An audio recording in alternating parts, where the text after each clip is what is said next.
कहाँ से है कोई भी आदमी बताएगा मुझे। सर हम आए हैं जयपुर नेशनल यूनिवर्सिटी से, हाँ जगतपुरा से। हाँ। और हम 6 सेमेस्टर स्टूडेंट्स हैं, BSc agriculture honours. Third year. Third year के थर्ड ईयर के हो। थर्ड ईयर के हमारी डिग्री चल रही है, बीएससी ऑनर्स है। हाँ हाँ। तो आप पोली हाउस की विजिट के लिए आए हैं। हम हमारी पॉली हाउस। तो आपको इसके बारे में मैं थोड़ा सा बताता हूँ। एक्चुअली क्या होता है, ये जो पोली हाउस होता है ना, ये सेंट्रल गवर्नमेंट की स्कीम से बनता है और स्टेट गवर्नमेंट की स्कीम से बनता है। तो ज्यादातर मेनली जो पोली हाउस यहाँ बने हुए हैं ना, वो स्टेट गवर्नमेंट की स्कीम से ही बने हुए हैं। अब स्टेट गवर्नमेंट की स्कीम में भी क्या होता है, प्रायोरिटी बेसिस होता है। कि इसमें क्या होता है, एक राज किसान पोर्टल है, उस पर क्या पहले फार्म अप्लाई किया जाता है, ऑनलाइन किया जाता है। फिर उसमें जो प्रायोरिटी होती है, लॉटरी होती है, उसके अकॉर्डिंग इसको लॉटरी सिस्टम से अलॉट होता है। अलॉट होने के बाद में फिर इसकी जो कॉस्टिंग आती है, नियर अबाउट 40 लाख रुपए के आसपास आती है, जिसमें 70% गवर्नमेंट सब्सिडी देती है फार्मर्स को। ठीक है। इसमें टारगेट होते हैं डिस्ट्रिक्ट वाइज। जैसे जयपुर डिस्ट्रिक्ट है तो जयपुर डिस्ट्रिक्ट में जैसे सपोज वन से 50 यूनिट दे दी, दौसा डिस्ट्रिक्ट है तो उसमें 20 यूनिट दे दी। जैसे डिस्ट्रिक्ट में जैसी डिमांड होती है, एप्लीकेशन नंबर्स ऑफ एप्लीकेशन की जो संख्या होती है ना, उसके अकॉर्डिंग उनमें मतलब प्रायोरिटी बेसिस पे अलॉटमेंट होता है। जो जैसे मान लो 700 एप्लीकेशन जयपुर से है या 7000 है, तो उसमें वो परसेंटेज बेस पे देते हैं फिर। तो सबसे ज्यादा जयपुर में ही है पोली हाउस। हाँ, पोली हाउस सबसे ज्यादा जयपुर में ही है। 700 से ज्यादा है, लगभग 1000 के आसपास है इस एरिया में। अभी चलेंगे अपन, दूसरी जगह भी चलेंगे, दूसरे हब में भी चलेंगे। तो इसमें मेजर जो क्रॉप ले रहे हैं यहाँ पे, वो अपन एक तो ले रहे हैं कुकुम्बर की, और एक ले रहे हैं अपन कैप्सिकम की। तो कैप्सिकम का स्कोप भी अभी 2 साल में ही किसानों के दिमाग में समझ में आया। तो अभी 2 साल से लगभग 30% में कैप्सिकम की खेती की जा रही है। तो कुकुम्बर की फसल एक्चुअली 90 से 100 डेज की होती है। तो इसकी डायरेक्ट सीड सोविंग होती है, नर्सरी नहीं करते हैं, समझ रहे हो। जैसे सर्दियों में तो क्या होता है कि इसकी जो फ्रूटिंग या इसकी पिकिंग स्टेज होती है ना, वो 45 डेज की होती है। मतलब 45 से 50 डेज पे अपन फर्स्ट पिकिंग करते हैं। और गर्मियों में जो अभी लगाई है ना क्रॉप, ये 32 या 35 पे इसकी पिकिंग स्टार्ट हो जाती है। अब इसमें जो सीड की जो कॉस्टिंग आती है, सीड की कॉस्टिंग, क्योंकि एक 4000 के पोली हाउस में नंबर्स ऑफ प्लांटेशन होती है लगभग 7500 से 8000। ठीक है।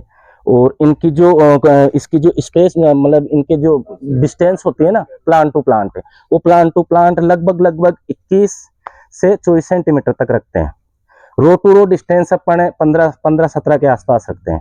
क्योंकि रो टू रो में तो क्या होता है कि जिगजैग में लगा देते हैं अपन, जैसे ये प्लांट यहाँ, ये यहाँ, ये यहाँ, ये यहाँ। ठीक है। तो अब इसमें जैसे नंबर्स ऑफ प्लांट्स बता दिए मैंने आपको, 7.5 से 8000। ठीक है। अब जो इसका जो मतलब 35 डेज बाद में जो प्रोडक्शन स्टार्ट होता है, तो ये लगभग इसका जो पीक प्रोडक्शन टाइम रहता है ना, वो रहता है 90 डेज तक। ठीक है। उसके बाद में प्लांट जैसे कंडीशन पे चल जाता है, लंबा भी चल जाता है। तो उस कंडीशंस में क्या होता है कि इसका जो मैक्सिमम प्रोडक्शन होता है ना, वो लगभग आप मान के चलो कि 40 से 70 मेट्रिक टन तक प्रोडक्शन आता है इसमें एक में। हाँ, वो 4000 स्क्वायर मीटर में। वो डिपेंड करता है किसान पे कि वो कौन सी क्वालिटी का सीड यूज कर रहा है, कौन सी क्वालिटी का फर्टिगेशन यूज कर रहा है, कौन सी क्वालिटी का पेस्टिसाइड यूज कर रहा है। जैसे सीड में सबसे अच्छी जो कंपनी है वो रिजगवान है, जिसका कैप्टन स्टार, मल्टी स्टार और किंग स्टार, ये 3 वेरायटी आती है। तो इसकी क्या थोड़ी सी कॉस्टिंग ज्यादा आती है सीड की। ये लगभग 9 रुपए का सीड पड़ता है, एक सीड 9 रुपए का पड़ता है। तो सीड कॉस्टिंग कितनी आ गई इसमें? 7500 इंटू 9 कर लो, मतलब लगभग राउंड ऑफ 70,000 हो गए क्या? 70,000 की। फिर इसकी जो फर्टिगेशन की और पेस्टिसाइड की जो कॉस्टिंग है ना, वो लगभग 1 लाख रुपए के आसपास आती है पूरे सीजन में। और ये जो पोली हाउस है जहाँ पे आप खड़े हो, शायद आप इनकी बुक्स भी पढ़ते होंगे, डॉक्टर NR सुंडा का है ये, पढ़ते हो बुक्स? नेमराज सुंडा पढ़ते हो ना, उनका पोली हाउस है। और प्रेजेंट में वो AD है, असिस्टेंट डायरेक्टर है। अब आपके क्वेश्चंस बताओ भाई, और क्या क्वेश्चंस है, क्या क्या पूछना? देखो इसमें जो डिजीज है ना, सबसे पहले जो डिजीज आती है ना, उसको अपन रूट रोट बोलते हैं ना स्टार्टिंग में, वो आती है सबसे पहले। जैसे सीड जर्मिनेट होता है, जर्मिनेशन होने के बाद में 5 से 7 दिन बाद में इसमें डैम्पिंग ऑफ भी बोल सकते हो आप, रूट रोट भी बोल सकते हो, जो यहाँ से कट जाता है। तो उसमें क्या करते हैं अपन, सिस्टेमिक फंजीसाइड डालते हैं। और अगर सिस्टेमिक फंजीसाइड नहीं डालते हैं और ऑर्गेनिक करते हैं तो ऑर्गेनिक में जैसे ट्राइकोडर्मा, सुडोमोनास, ये चीजें चलती है।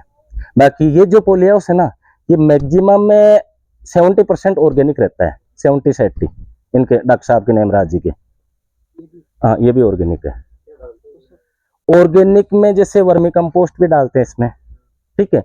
कुछ चीजें जैसे तैयार करते हैं, जैसे ट्राइकोडर्मा, सुडोमोनास, बेसिलोमाइसिन, ये सारे ऑर्गेनिक है। और हाँ, ऑर्गेनिक में सक्सेस है। बाकी फर्टिगेशन ये लेते हैं आईसीएल का यूज, क्योंकि आईसीएल के फर्टिगेशन में सबसे अच्छी बात क्या है कि अपने यहाँ की जो सोइल का पीएच भी ज्यादा है, वाटर का पीएच भी ज्यादा है। लगभग वाटर का पीएच 8.5 से 9 के आसपास रहता है, क्योंकि यहाँ पे ग्राउंड लेवल का वाटर कम है। तो रेन वाटर हार्वेस्ट करते हैं, तो रेन वाटर हार्वेस्ट करते हैं तो उस कंडीशंस में क्या रहता है कि रेन वाटर का हमेशा पीएच ज्यादा रहता है। तो उसके लिए क्या है, आईसीएल का जो फर्टिगेशन है ना, वो सारा लो पीएच का है। देखो वो उठाओ एक बार, ये है इकासीड, है ना, ये है 60-20। देखो इसको एक बार, 60-20, ये क्या इजराइल की टेक्नोलॉजी है, इजराइल की टेक्नोलॉजी है। तो इसमें क्या होता है कि जो पीएच है ना, 2.2 पीएच ही है इसका, और इसकी जो सोलेबिलिटी है ना, वो 1 kg फर्टिलाइजर, ये इसका सोलेबल हो जाएगा 600 ml पानी में, जबकि ऐसा पॉसिबल नहीं है, इसको किया जा सकता है।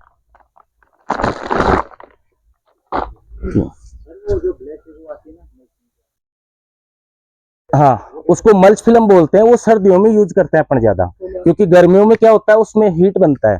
तो हीट बनता है तो पौधे का जो रूट जोन है ना, वो डैमेज होता है ज्यादातर। हाँ, इसकी पिकिंग कितनी बार लेती है? इसकी पिकिंग होती है 25 से 30, 25 से 30, क्योंकि एक दिन के इंटरवल पे इसकी पिकिंग होती है। जैसे आज इतना खीरा हो गया ना, तो कल पूरी साइज ले लेगा, कंप्लीट हो जाएगा। 50 मेट्रिक टन बताया आपने इसका प्रोडक्ट? हाँ हाँ हाँ, 70 तक जाता है, 40 से 70 तक। हाँ, डिक्रीज के वो कंप्लीट है, फिर कंप्लीट ही बता दिया। कंप्लीट क्रॉप का मतलब क्रॉप साइकिल होती है इसकी, उसके बाद में प्रॉब्लम आती है थोड़ी सी, या तो फिर अपन को सोइल को रिचार्ज करना पड़ेगा, या इसमें मतलब क्रॉप चेंज करना पड़ेगा। अगर ये चीजें नहीं करते हैं तो अपने को सोइल ट्रांसफर करनी पड़ेगी, क्योंकि इस सोइल को निकालनी पड़ेगी 1.5 फीट तक, और नई सोइल डालनी पड़ेगी, क्योंकि पूरा कवर्ड है ना, प्रोटेक्टेड बोलते हैं ना। तो इसमें क्या, सोइल तो खराब होती है, क्योंकि फंजीसाइड भी जाएगा, पेस्टिसाइड्स भी जाएगा, फर्टिलाइजर भी जाएगा, तो फर्टिलिटी कम होगी, क्योंकि फिर लीच आउट भी तो नहीं होता है ना पूरे फर्टिलाइजर। तो इसकी जो क्रॉप अब इसकी करंट स्टेज कितने दिन की है? इसकी करंट स्टेज है 22 से 25 दिन के आसपास।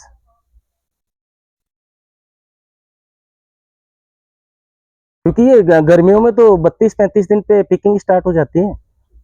हाँ, गर्मियों में सेम ही रेट रहती है मार्केट में? गर्मी नहीं, मार्केट में रेट का तो फ्लेक्सिबल रहता है, रेट का तो आपको ही पता है, कोई चीज किस तरह रहती ही नहीं है ना। ये मई जून जुलाई के आसपास तेज रहती है, इस टाइम नहीं रहती है। इस टाइम तो रेट मिल रही होगी 12, 13, 15 रुपए के आसपास पर केजी। गर्मियों में तो 30-35 तक भी मिल जाती है। वो मार्केट की, कंज्यूमर की डिमांड पे डिपेंड करती है सारी चीजें। हाँ, यो सेल कहाँ पे? मोहन मंडी? सेल मुआना भी जाता है, दिल्ली भी भेज देते हैं, क्योंकि वो तो किसान के क्या है, फिर जिसके यूनिट ज्यादा है, जैसे किसी के 5 यूनिट है, किसी के 3 है, किसी के 10 यूनिट भी है, 10 पोलिया हाउस भी है कि किसान के, तो फिर उनका क्या खुद का रहता है ना, मैनेज कर लेते हैं वो। इजी वे में नहीं मिलती है ना, वो तो एक टारगेट बेसिस है। नहीं, कॉमर्शियल नहीं चाहिए, एग्रीकल्चर लैंड चाहिए। कॉमर्शियल पे तो सब्सिडी देती ही नहीं है ना गवर्नमेंट।